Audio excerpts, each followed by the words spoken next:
Brian, welcome back. I'll just say it again, even though you and I were just talking. Congratulations. It's now public knowledge about ITR, and I'm very happy for you and Alan.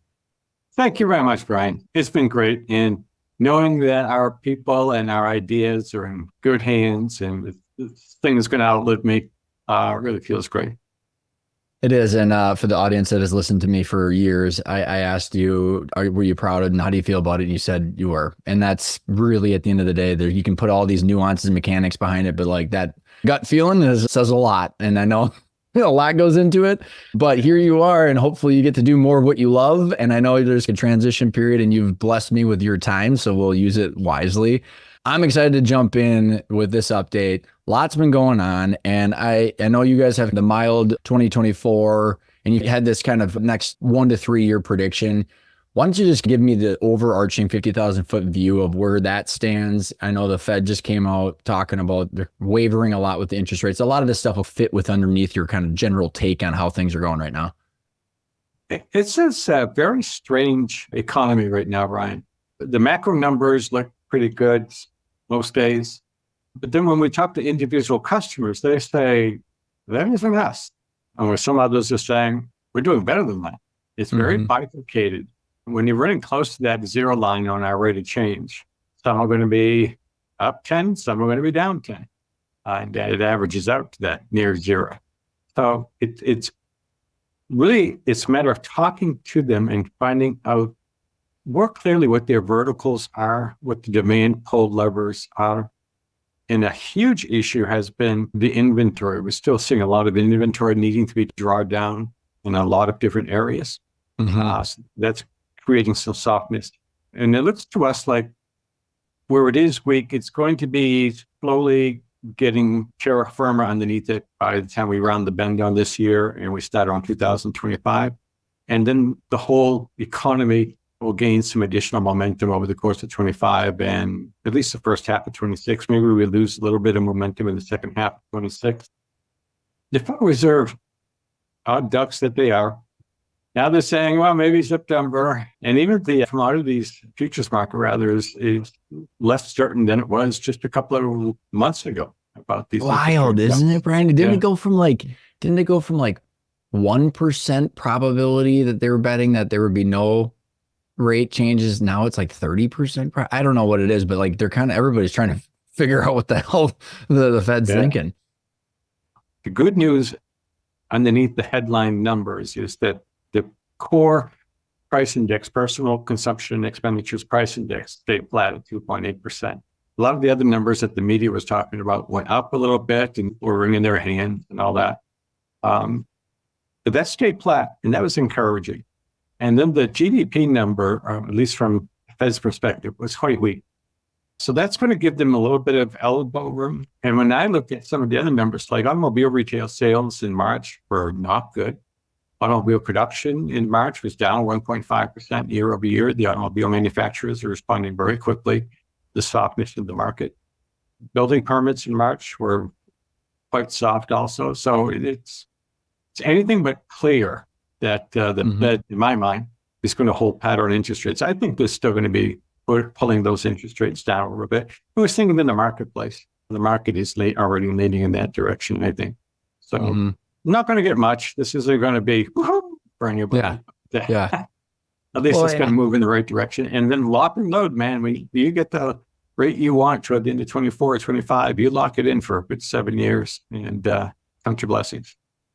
Yeah, and I'm excited to unpack a little bit about when you think about where what sector you're in, what sector your customers are in, and then how you make your moves and your bets based on where you're seeing and using your guys' rates of change and the leading indicators. I think is going to be, because some of the bumpy rides that we've had in the past, I wasn't having these conversations with you, so it was a lot more kind of to the whims of the media, and I've given your help and your wisdom help kind of sift through that.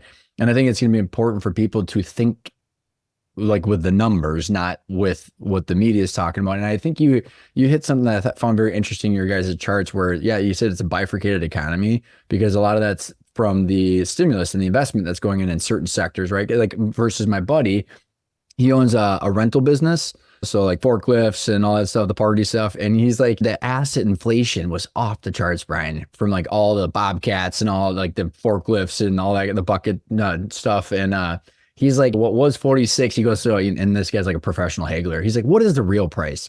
Well, they can't move their inventory. So what was 46? He's like, I could probably get it at 34 now because they're sitting on all this stuff. Oh, yeah. So it's very obvious of like what sector you're in is what's actually going on.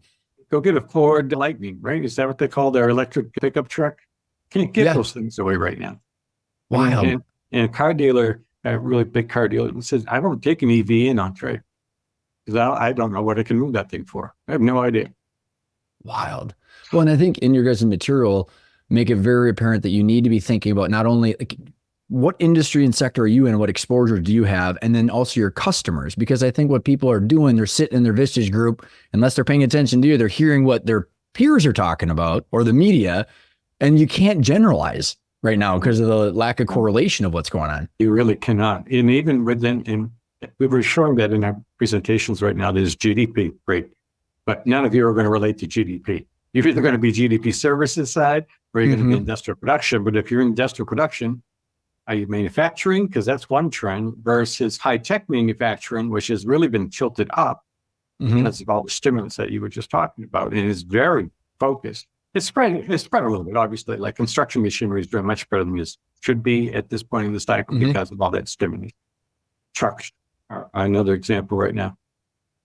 But it's not spreading to the rest of the broader economy right now. Maybe it's holding line for the rest of the economy at best. I'm concerned because the savings rate, consumer savings rate, is down to 3.2%, which is low. I saw that. And the dollars behind that have dropped significantly also. So it's like, no a lot of cushion left. And then to further prove that, I mean, the credit card delinquency rates have gone up significantly from what I've saw, if I'm looking at the right data. And then what I think I saw another article with it, whether it was Jamie Dimon from JP, were saying that like their bad debt from what they're looking to potentially write off is a little bit larger than they normally would. I mean, are you seeing it? Like what kind of exposure do you see? Let's go back to the credit card delinquency rate. It's running about 3.4%, which is it just entered into the normal range at 3.4%. It's not. So if they're comparing it to COVID rates, then it's, got it. A false comparison. What scares me more than the bank's problem with the credit cards is this, and I was amazed by these numbers, Brian. The average credit card balance in America is running about just carrying to $7,000 a month that they're carrying over from one month to the next. And they're carrying it at 21, 22%. Is that the average or the median? And then you throw that on the average of the median salary, and you're going like, that's their whole annual savings potentially. So like, how do you even... insurance goes up 20%, they're screwed, right? No.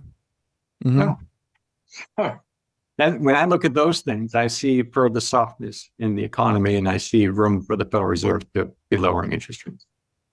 Which that kind of ties into some of my next question. I don't know how loaded this is, Brian, and I'm trying to figure out how to think about this. There's three general buckets of big numbers that I see refinancing coming down the pipeline, where if there is what supposedly is $10 trillion in treasuries, and then there's 1.1 to 1.5 trillion in commercial real estate, corporate bonds, and then I don't hear much about private equity, but I'm assuming there's similar situations where they're going from whatever rates they were at to having to refinance at the rates. Talk about like you and I and the consumers are going, oh, I hope they rate or lower rates for our houses, but like the people that are sitting on these huge bonds, like how does that get factored into any of this data, and like what may or may not happen? You're not supposed to ask that question because they don't want you to ask it. I said to one of my best friends, we get into the freaking rabbit holes of this stuff, and it's all the data, right? It's not the news, it's the data. And I'm going, if this, done this, then this, then, And I just kind of continue to go, and I don't know how to think about it or how much I should think about it, to be honest. Part of the way they're going to handle this is they're not even trying to hold back inflation, in my opinion. You look at U.S. Treasury gross issuances of debt. And I thought, and it was my mistake, I made the error of thinking that COVID was a global pandemic, so that's probably the peak rate of government issuance of debt. Heck no, they have blown past that and they're in uncharted waters. And neither party's thinking about it or talking about this. Yeah, and there's no pandemic, there's no national crisis. We're just doing it because we want to do it. We got the money, Brian. But we don't, so we got to borrow more to keep this train going. It is, and that's why there's a whole nother round of inflation, and you can pay off your loans with cheaper dollars with the inflation. But those that have to refi in the next 3 years. Right. I want to be the lender. You can borrow my money. Yeah. And I'll lend it to you. Right. Yeah. And like but the thing is like, how are they going to refinance at these new rates and still maintain their cash flow situation? Like, I mean, if the government keeps the rates, how much of that, the tax base will be going towards servicing debt? And same thing with corporate real estate or commercial real estate and corporate bonds, where like I'm watching these numbers and I'm going, well, they all refied. It's kind of like the whole issue where 25% of houses all have sub-3 loans. That's why they're not moving. Right. And so it's like, well, if every one of those people were forced to refinance right now, they might giddy up. And so like, how do you think that they're capable of absorbing those new rates? No, in the commercial real estate market, particularly for offices and the high-tech centers in the related retail services for those offices, they're still going through a massive reset button. The Federal Reserve says they're aware of which banks are overly exposed in those sectors, and they're keeping a very close eye on them, and they will keep the system solvent. And they obviously... Yeah, I know what that means, right? Yeah. Okay. I trust you guys. Oh, well, I actually pinged, there's a banker in town here that I generally trust because their bank primarily finances working capital. So they're not sitting there with a huge interest rate exposure, Brian. So he actually tells the truth.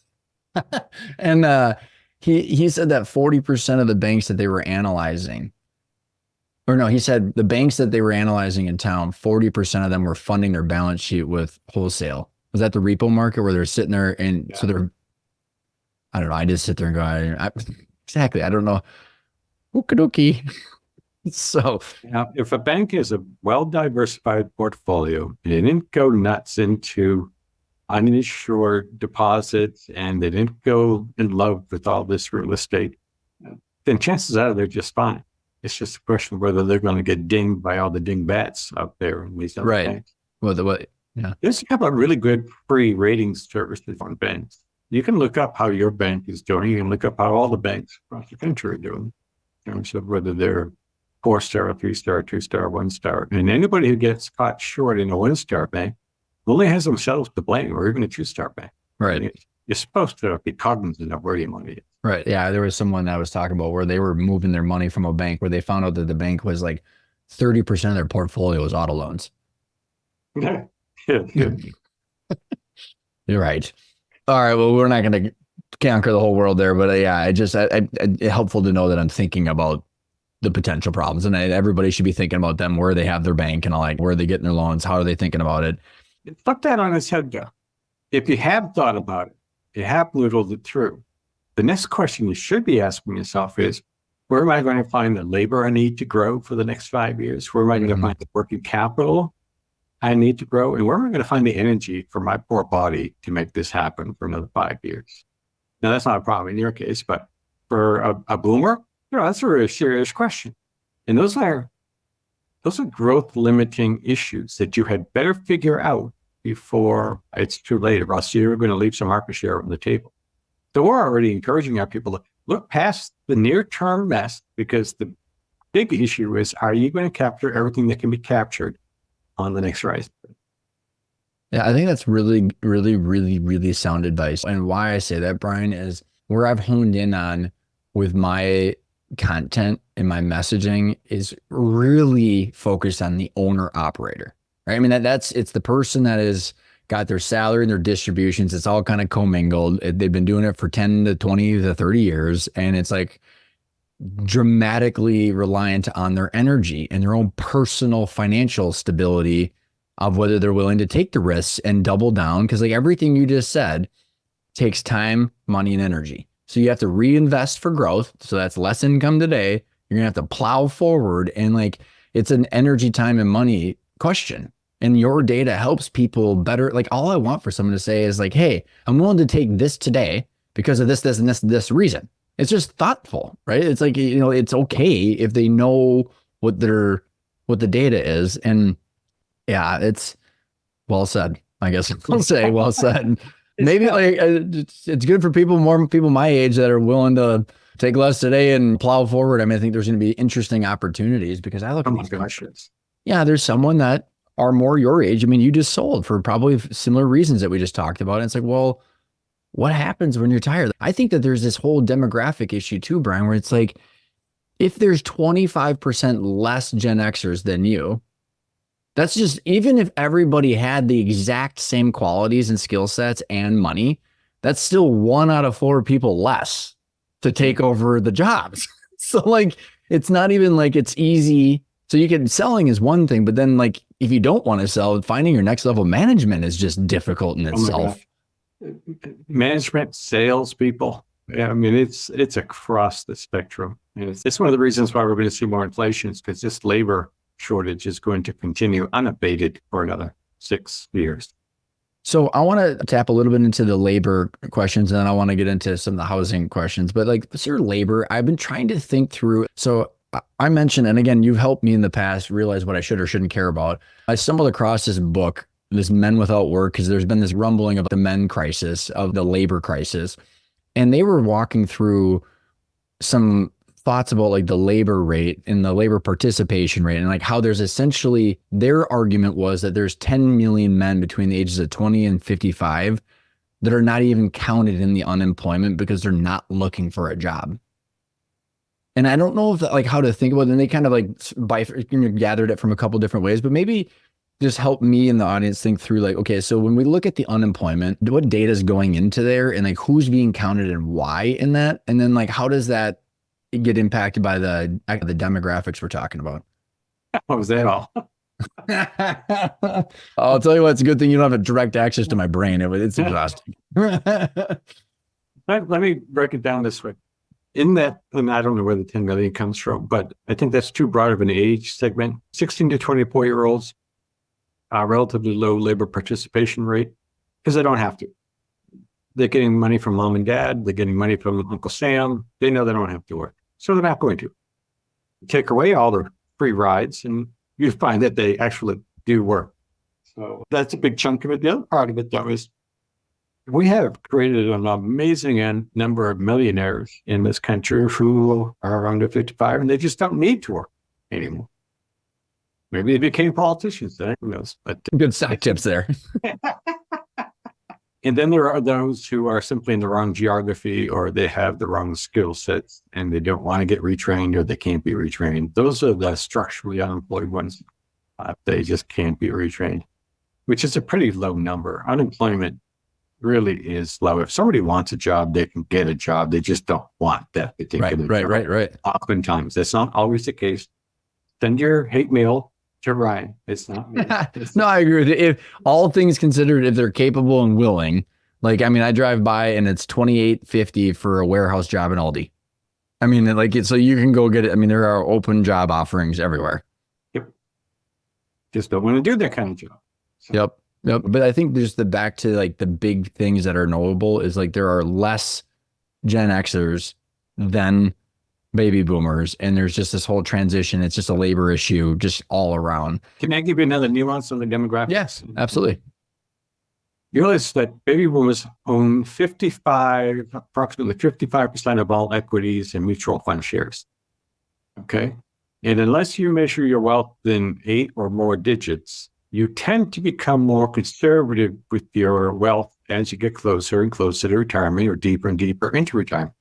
That means there's going to be tremendous downside pressure price-wise on stocks as we age out. We're going to get out of these stocks because interest rates are going up with this inflation. Oh, why don't they just lock in that interest rate? I get myself a nice fixed income, and I don't have to take the spade every week in the stock market.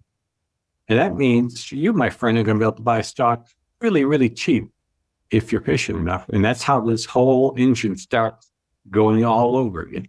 Well, and to continue on that is because those companies, which are the stocks, will need capital. And as the boomers take it for retirement, they're going to be looking for capital to fund AI and this and the infrastructure and all the stuff that we need all this funding for. It's going to have to come from somewhere. So they're going to need to raise the money. Or they're going to hit the pause button and say, let's just wait. That tends to happen during bad times. So moving on to housing, Brian, I just find it so fascinating how everybody that I think, when I say everybody, it's kind of the anecdotal comments of like, it's going to crash, it's going to crash. And I'm like, nope. See, ITR is housing, it's in recovery. And it's mind bending for people. What's the rationale behind that? Is it the 1 out of 3 houses are now new construction? The inventory is coming back. Like, what's the reasoning that housing is in its rebound, and how should people be thinking about that? Well, housing is in its rebound because it is the way it's happening is real incomes after adjusting for inflation are continuing to rise. When interest rates came down about 100 bips, mortgage rates came down about 100 bips. It wasn't Gen X's, the millennials said, let's make a move. And they did.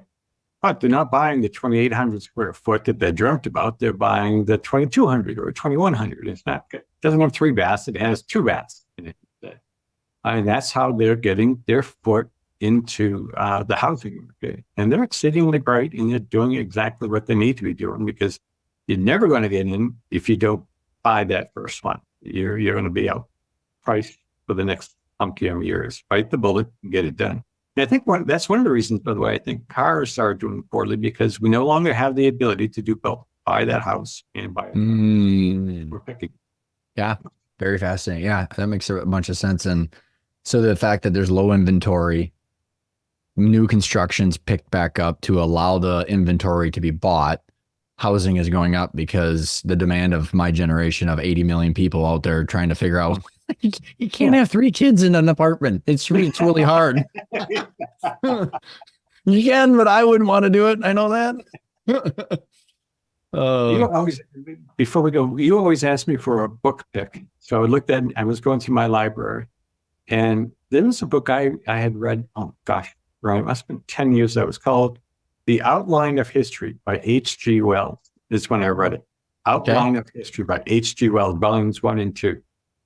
Client friend suggested it to me, and I read it about 10 years ago, like I said. And I tell you what, I highly recommend it. I will start chewing on it right away. I'm super excited. Brian, thank you so much for coming on the show. I appreciate it. Congratulations again to you and your team. Excited to keep picking this up and keep doing these. Well, thank you. And I'm excited for you, man. I'm really glad you're going down this new path. I think that's fantastic. To the future, man. I will see you next time. And back. Thanks.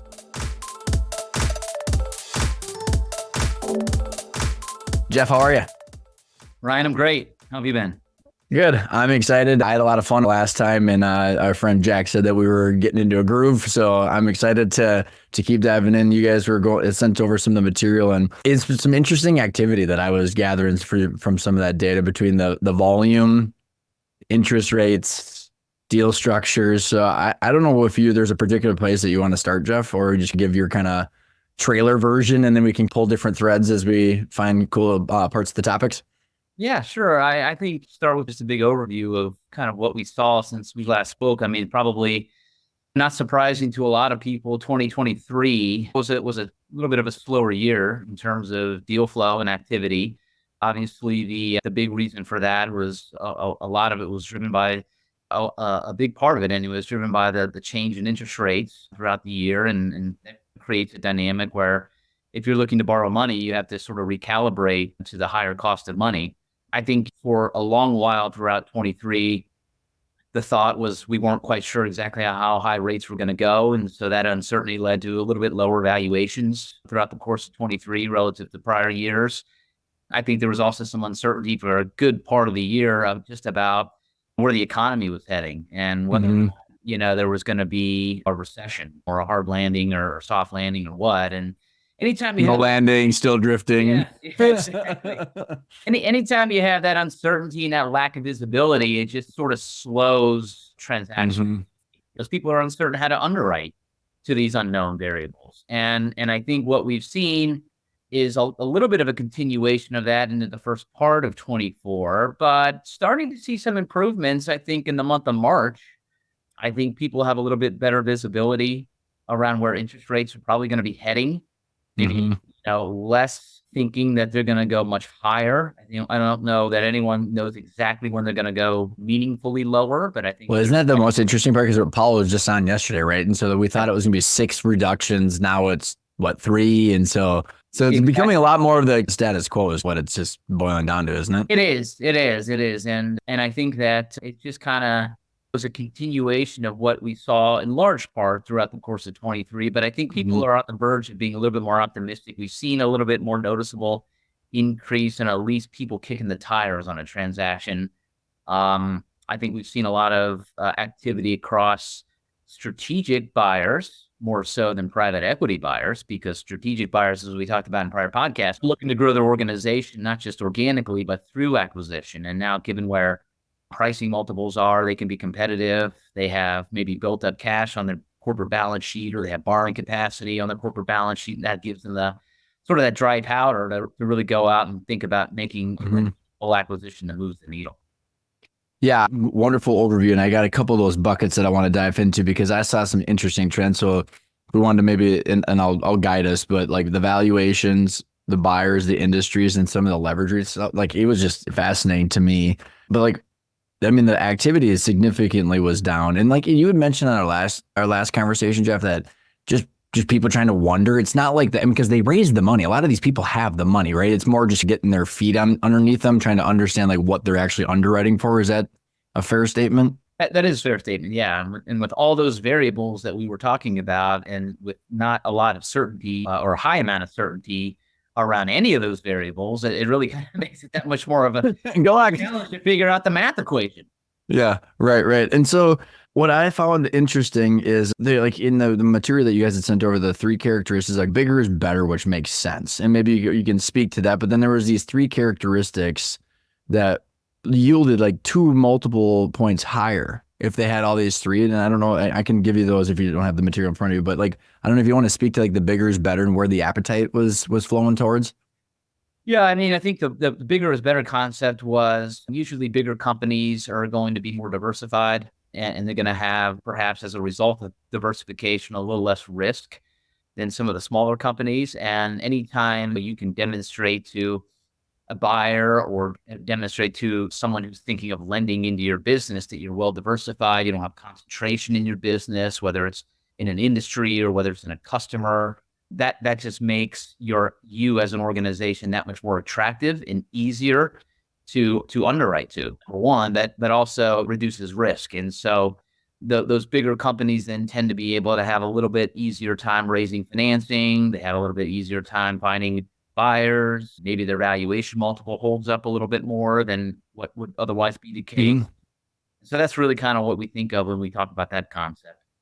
So then, like, which makes sense, and I was going to ask. So, like, the 3 characteristics that I saw was 2 multiple points higher was financial characteristics, like above average financials, and then the buyer PE institution buyer instead of the internal family.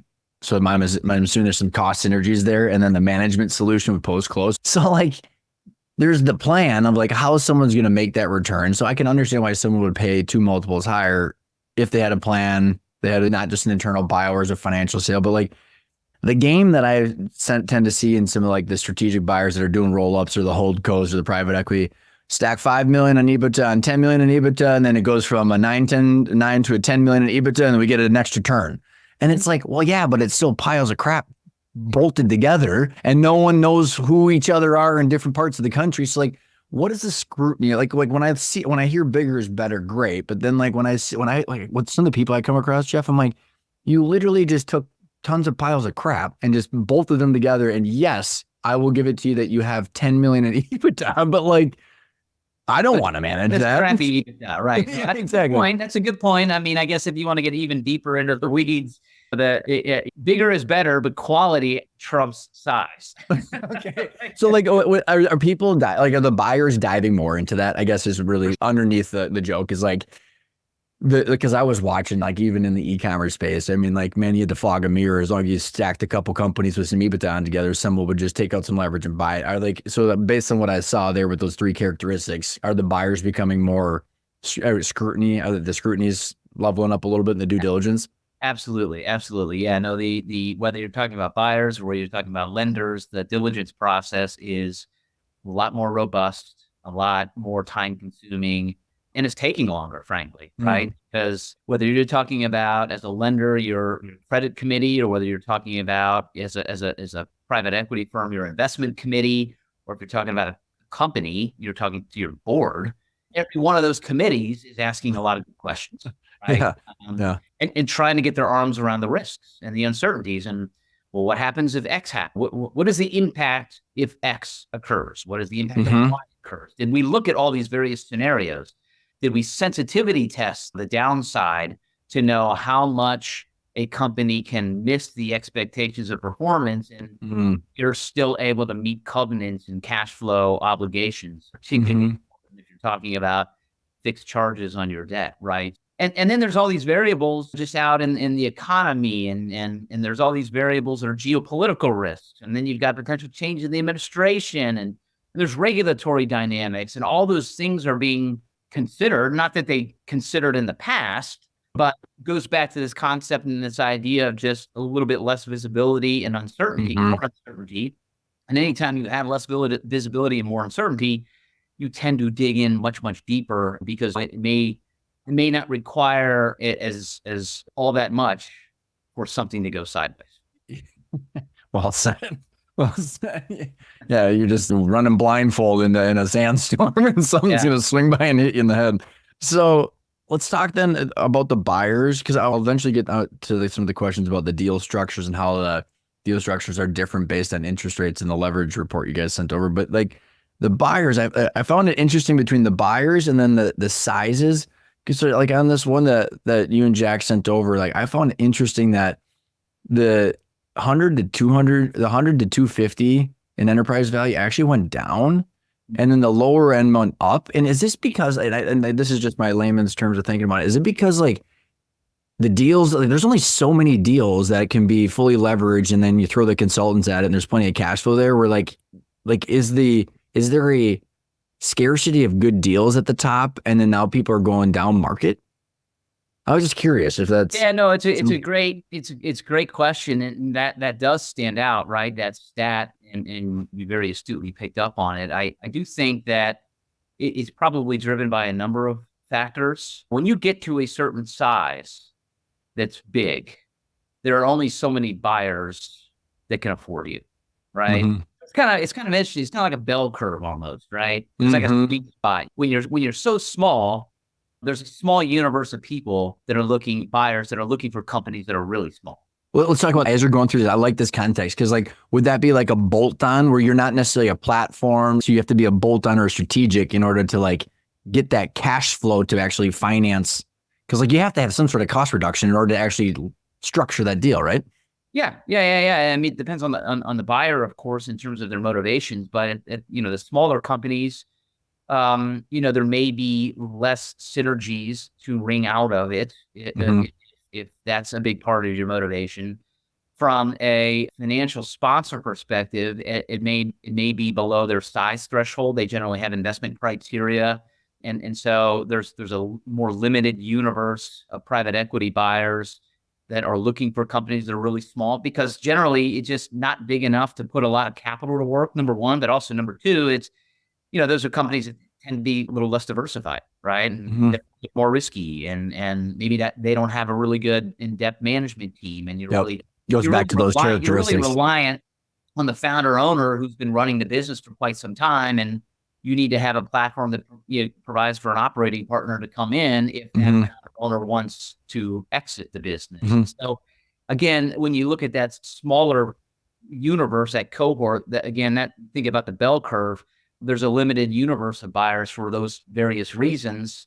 But on that lower end of the 10 to 25 million, that multiple actually went up, which is to your point, which is fascinating. So now you're talking about a little bit bigger than even the smallest companies, still on the smaller end. And I think now what's happened is you have two things. Number one is you have companies that are of that size, some private equity firms, it now pops on their radar as being of a particular significant size in their investment criteria. So it increases the pool of potential buyers, number one. And those in that pool, number two, now is looking at that particular asset as either being a platform business, or B, a bolt-on. And so you've got a couple different motivating forces there that also help support value. And then I think you also have a dynamic where maybe some other buyers are coming a little bit down market because those are, again, companies that are sizable enough maybe to be impactful in terms of an acquisition that require less capital, right? Because the price is going to be a little bit less than a bigger company, all else being equal.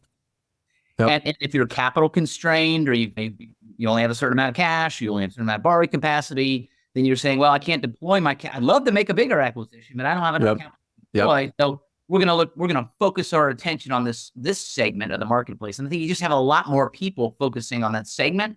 And just like anything else in an auction, when you have that a lot of demand and scarcity of assets that are of a particular quality that people are looking for, that tends to help support value. So fascinating. You know what? One thing that as we continue these conversations, Jeff, is like, I all that makes a ton of sense. And I just think about where we're going to have what I would only imagine as some dynamics is like, you get down market enough, you got to get your hands dirty in the operations. Yeah. Like there's not enough cash flow for KPMG and EY and all these fun consultants to throw at it. So like, at some point, are people fooling themselves that they could just do a leverage buyout with a couple of these bolt-ons? And I guess that's where, I don't know where that would show up in the data, but like, you go down so far and like, you're going to have to be like making sure people are putting in the right ERP systems and the right management teams and the right. It all costs money, right? So, which means that it's just like any other asset. If you have to spend a lot of money post-acquisition to fix it up, and it up, you're probably going to be less inclined to pay top dollar at day one. And so you show up in the deal multiples and structures. So for the buyer, and that kind of moves us to the buyers. We're like, so before we go to like the family office versus PEs and stuff like that, the platforms are getting higher multiples than the bolt-ons? That is weird, because usually, like, I mean, when I do my workshops, I always talk about you get a higher multiple as the platform if but it's just bigger than the bolt-on, you could actually get more money for the enterprise because you got the cost synergies and all that stuff. So is that inverted or is that normal? And I'm just thinking about it in a different way. I'm trying to think of how. Yeah, I mean, I think we have seen some platform businesses command some higher multiples just because there's a lot of buyers that are looking to build that platform, right? They want to establish that platform. And so they know that if they want to deploy capital based on a certain investment thesis, they have to start with that first. So that stays as trend. I was confusing myself because that stays as, it's pretty typical, right? You have the higher multiple, but because the lower multiple on the bolt-on, but they would be getting an uptick in their total enterprise value if they're using a lot of those cost synergies, right? Yeah. There's the concept is accretion, right? I mean, if you're able to buy future companies at a lesser multiple, then you get the benefits of accretion, and then you can generate some synergies on top of that. And then once you build out that platform company with a couple, say, bolt-ons, now you've got the size component, and then there's even multiple accretion. So now you command a little bit higher multiple, meaning than what platform company even might have commanded, because you've got more size, more scale, again, more diversification. And that's where you're seeing those people go down market a little bit more for those bolt-ons once they got that platform. What's going on with the different activity with like family offices versus strategic buyers versus private equity? I saw some interesting changes around there. Yeah, I mean, I think that the private equity universe obviously is the one that is still probably the least active in today's environment, just because of, again, the fact that it's so reliant upon debt. And they have that capital that's like what, $1.5 trillion that's raised. So like that's got to be pushing pressure down them. For sure. Yeah, they're definitely going to be active in trying to deploy that. And for them, the balancing act is going to be, they don't like to necessarily pay all cash, right? They like to use leverage because that helps generate a return. And they're underwriting to a certain return profile for their limited partners. And the more cash you put in, all else being equal, that really sort of drives down that return. So for them, the sweet spot is to have only a certain amount of cash and not too much cash so that they can get that return profile to work. That meets the return dynamics of limited partners. Which I think is so like, because I just think about like the old family business and how big we were, and like the thought of, because is this correct where it was like 3.4, like close to what, a 4, and maybe you can explain to like the different types of capital that they use to build from senior lending to mezz financing, and I saw the total cost of interest in capital. I was like, holy crap! But like is it close to 4 times the EBITDA that they're putting debt on there?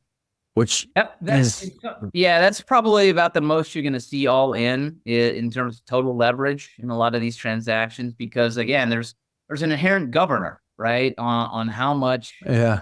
Which is just but wild. Even if it's 3.5, 3.3, I just think about the privately held companies that we work with, and you're like, when you watch, and that kind of goes back to that cash flow valuation, where like, if they have a stomach ache of thinking about putting that kind of debt on their own books, then the company is just inherently not worth that, right? Because like that stomach ache is the same. It's like this. It's like the internal gauge of like, if you don't think you can put 3.5 times multiple EBITDA of debt on your company, how could someone else do that? Yeah. Well, without the benefit of synergies and cost savings, things of that nature, right? So that's all part of it. So you're right, though, going to your one point, I mean, the cost of financing has increased considerably in the last 18 months. I mean, senior bank market is typically going to be a rate that is based on SOFR, and there's going to be some sort of applicable margin on top of that. And that can, in today's environment. Can you explain SOFR for the audience if they're not familiar with it? Yeah, it's a new, I think everybody probably has traditionally been familiar with LIBOR, which was a rate that was the sort of the base rate that a lot of the lending community used, and from that, then it would be LIBOR plus some percent. Mm-hmm. LIBOR is essentially gone; it's been replaced with SOFR, which is SOFR, and that in theory kind of mimics in a lot of ways what LIBOR used to be, but was migrated toward for a variety of reasons. But the concept is still the same. You've got this base rate plus margin, and when you look at that base rate plus the applicable margin, debt today from a bank can be anywhere from 8 to 9%. I saw that chart, Jeff. Yeah. It was just like, I mean, it was just the great, because it was like the mezz financing was always at like what, 11-ish to 12%. And then the senior debt went from like 4.25 to 11. Yeah. And it's like the senior rates moved so much, it didn't leave any room for the mezz rates to move that much. I was actually gonna ask that, because so you think about all these mezz financing funds, they're supposed to be risk. Are they getting more activity than the senior lenders then, or like maybe kind of walk through before for the audience is just how that works from how that. So you're talking 3 to 4 times a multiple of debt, and they have the senior lender, then the financing, but all in you've got a certain cost that you're willing to pay so you can service the debt, right? And you're just combining it with 2 different types of lending. 2 different types of lending. Yeah, I'll just keep it real simple. Since we're using 4 times total leverage, you might find a scenario where 3 of the 4 times, or 75% of it, comes from a traditional bank, and you're paying somewhere between 8 and 9%. And then the other 1/4 of it comes from a mezzanine lender. And really the idea is the mezz lender comes behind the senior lender. It's usually not going to be a collateralized type loan. It's a cash flow based loan. And so that's a whole universe and segment of the lending that exists in this country. And those lenders are happy to lend and put capital to work based on your cash flows without it being collateralized, but they want to be fairly compensated for that. And so traditionally the mezz rates have always been higher than senior rates, because the senior rates, of course, are collateralized. And in theory, with a collateral-based loan, if something goes wrong, the lender, you get stuff. The collateral, right? Yeah. But with the mezz rate and an uncollateralized loan, to compensate for the risk that you don't have anything that stands behind it in terms of collateral, the rates for mezzanine financing have always been higher. They've always been traditionally, the last several years, somewhere, again, in the 11 to 14% range, let's call it. I know. It's wild, dude. And so whereas traditionally maybe the senior lenders, that loan market would have been, say, 4 or 5%, the mezz people were at 11 or 12. there was a big delta, right? A percentage point spread between what the senior lending community cost of financing was and the mezz community cost of financing was. But that's compressed now, right? So if the senior lending community is getting 8 or 9, it's not like the mezz community is all of a sudden asking for an 18 or 19. I'm sure they'd love to have that. Don't get me wrong. I didn't say they would. Yeah, exactly. But the cash flows of the company didn't change all that much. I know. But the pie is only so big, and so if you're allocating more of that pie to the senior lender, that means there's less of the pie to go to the secondary lender, which is the mezz lender, in excess of that amount. And so that's kind of kept a lid on what the mezz rates have. And then, of course, you still have to manage for the general cash flows of the business. And so it's a delicate balancing act. But that's how these transactions usually get financed with debt. Now, that gets you to 4 times leverage, right? So if you're buying a company for 7 times and you found 4 times in the form of financing, both senior and mezz, the other 3 has to come from someplace. Where's the other 3 come from? It usually comes from equity, meaning people writing a check. Well, and I know that you wouldn't probably stack mezz financing on $1 million normalized EBITDA because that would be kind of the lower what we're talking about. But let's hear about and this will kind of roll into what you're talking about with the rolled equity, the escrow, and the deal structure. But so if you're paying a 7 times $1 million, you got, let's say you got then 3 of that was at 4.25, that's now at 9. Everybody knows what happened to their house. If you did that, so you go with the 3 million. So that 3 million goes from 4.25 to 9. So I don't know what the percentage increase of that payment would be. Probably, significant. And then you got that other million that's still at that 15, which to your point, because you can't grow that debt payment that much. Right. And then it's gonna come from somewhere. To your point, it's gonna come out of the owner's pocket because maybe they don't pay the 7, maybe they pay the 6 and they do 3 times debt with the 2 and the 1, but it's coming from somewhere. That's exactly right. And that's the other thing I think that goes back to, you made an interesting point.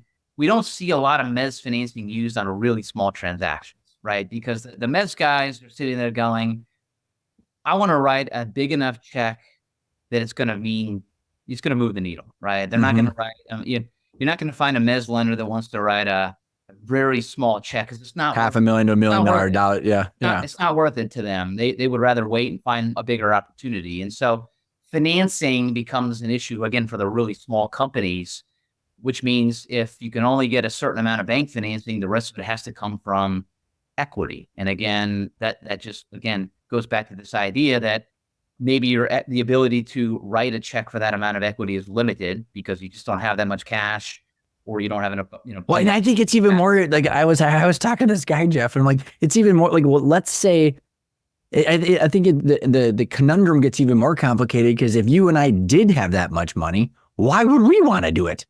Yeah. It's you have the equity, you don't want to do it. You don't have the equity, you can't do it. So it just kind of becomes in this no man's land where it's I think that this is part of the conundrum. We don't have to get too much into it right now. I was going to say, so that then transitions to the kind of the different universe of buyers, right? Because what I've been sort of focusing on primarily are these leverage buyouts, right? And these leverage buyouts are principally used by financial buyers, whether it's a private equity firm or family office. But obviously, if you're a corporation and you're a corporate buyer, you're a manufacturer of something, and you want to continue to grow your manufacturing operations, you want to grow it organically, but you at the board level may have decided you also want to pursue acquisitions so you can grow inorganically.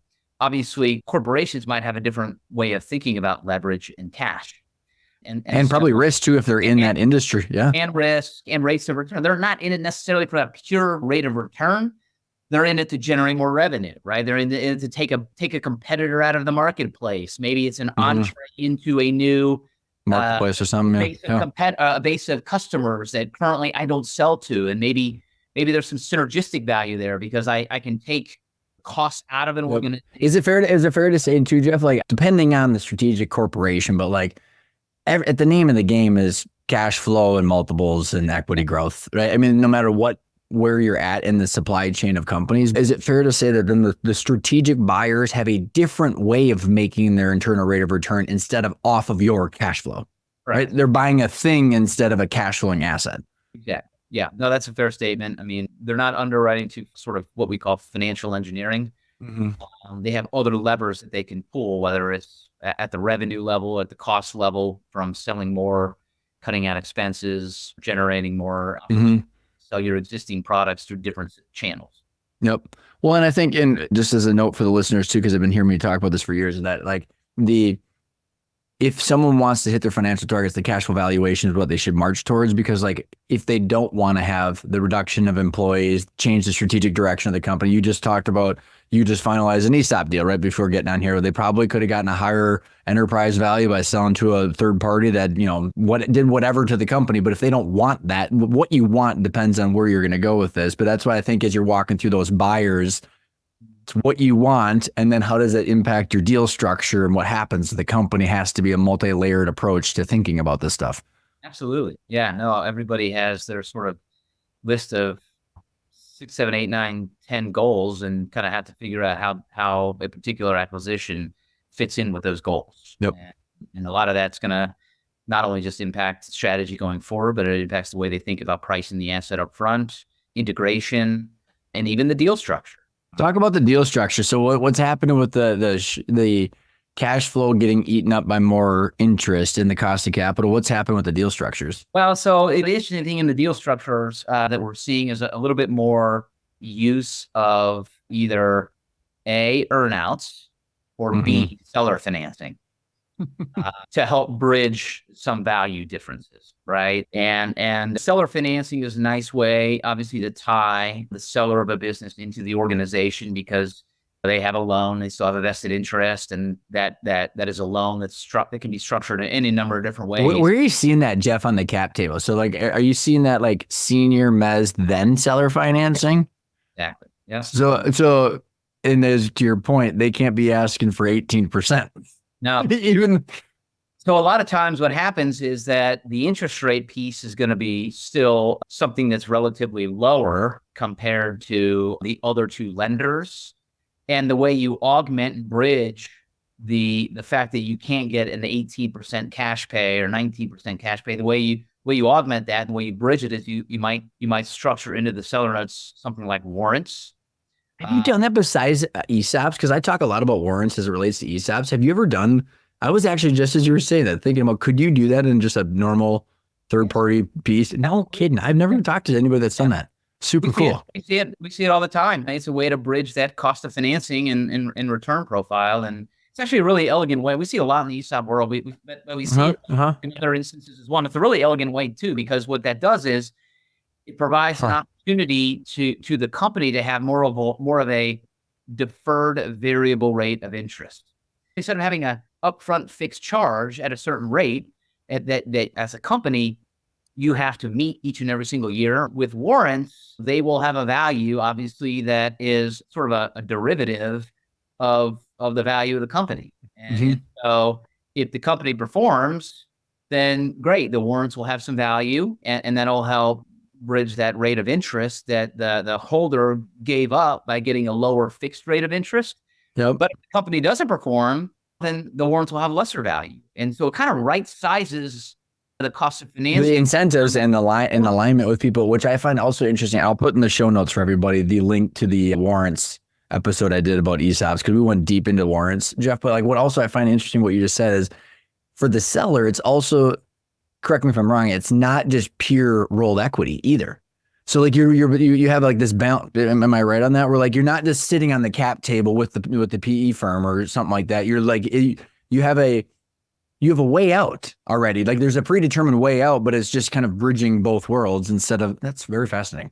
Yeah, not heard people do that on third party sales. Yeah, and we see even in the world of mezzanine lenders where they've structured again because of what their rate of return they're trying to get relative to what the senior banks are getting, right? And in today's environment. And we talked about how there's a cap on how much cash interest you can get for a variety of reasons. We've even seen circumstances where mezz lenders will continue to get that 11, 12% cash and then maybe get some warrants as well to help give them a little extra, return given the risk that they're taking relative to the senior lenders who are getting 8% or 9%. Right.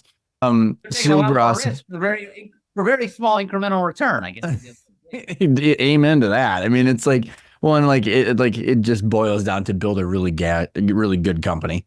I mean, if you build a really good company with good management, good financials, good, I mean, all that stuff, you're going to get a higher multiple. All that stuff kind of goes back to the basics. Due to the fact that, I mean, I don't want to take too much of your time. Is there anything to note about industries where I think there's a lot of, like you said, stuff between, I mean, the supply chain stuff has kind of calmed down. We got geopolitics, we got a lot of all that kind of stuff that is probably going to be more of the norm going forward, which is unfortunate. But anything worth noting about industries or where buyers are flocking to? We still continue, I think, are seeing a lot of interest by buyers in companies that have exposure to infrastructure. The Infrastructure Act was something obviously that was put in place at the federal level, and obviously there's some significant dollars that have been committed to that. I think we've got an aging infrastructure, and so there's a lot of, I think, investors that are looking at that as kind of an attractive place to be. Safe place. You're coming from the money printer, and I actually had a friend that he works in that space too, Jeff, and his contracts are like adjusted for inflation too. So not only is his client coming from the money printing, but also his contracts are then variable for inflation. I'm like, man, you got it. Yeah. Sure, I like it too. Right. Exactly. No, there's a lot to like about that.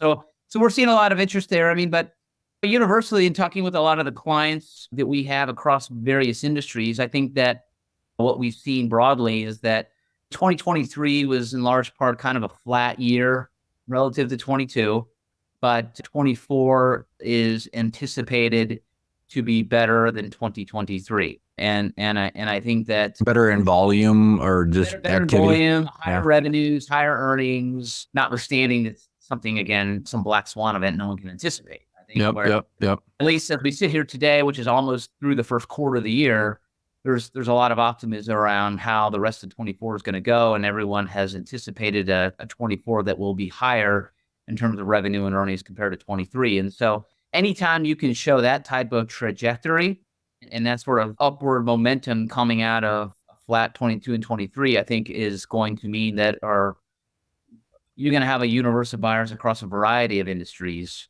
that will have an interest in doing something, because the general feeling is perhaps we have turned the corner, brighter days are ahead, and let's see if we can't make an acquisition now before all of that growth is realized through the sort of the next upcycle. All the growth is realized, and it's still not like there's like gold underneath every single rock. So these buyers are still looking for goods.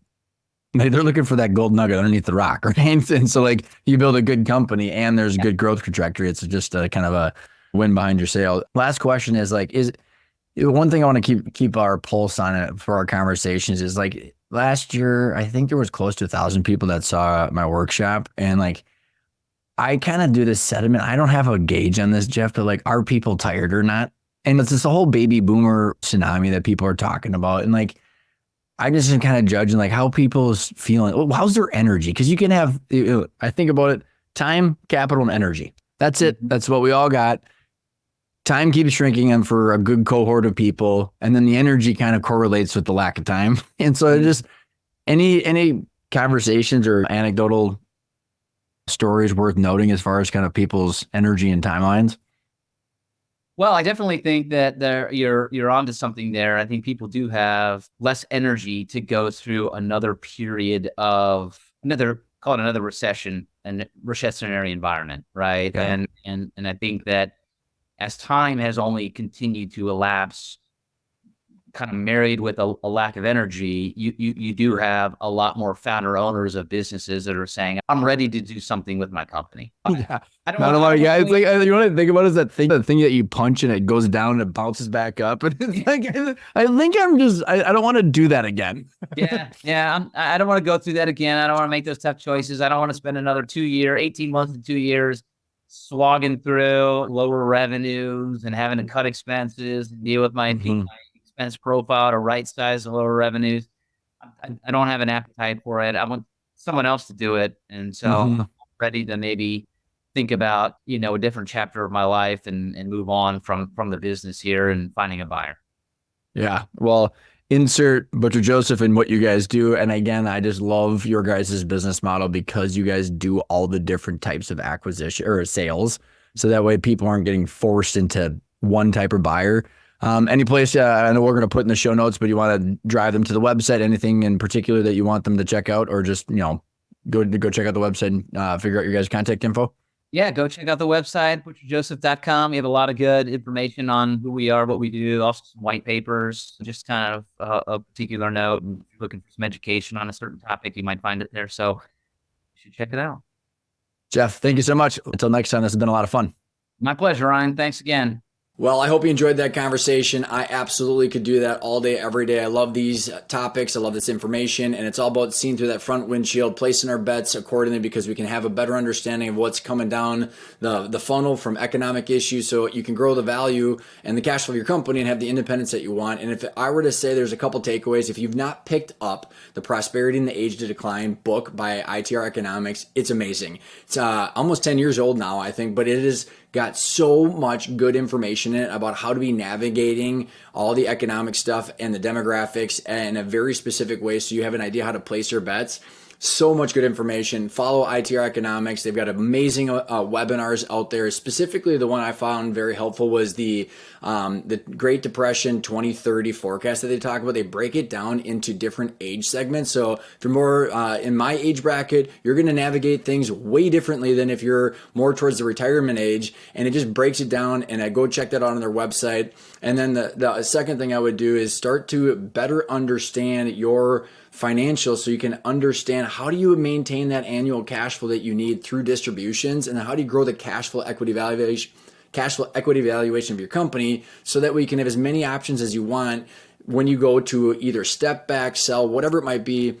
And people like Jeff Butner have amazing resources on their website to go download, start diving into the different types of deal structures, exit options, as well as all the data that Jeff and I are constantly talking about. So thanks everybody for tuning in. We're going to be continuing to do these on a quarterly basis going forward. And then stay tuned for the launch of the Independence by Design podcast and YouTube channel. Thanks everybody, and I'll see you next time.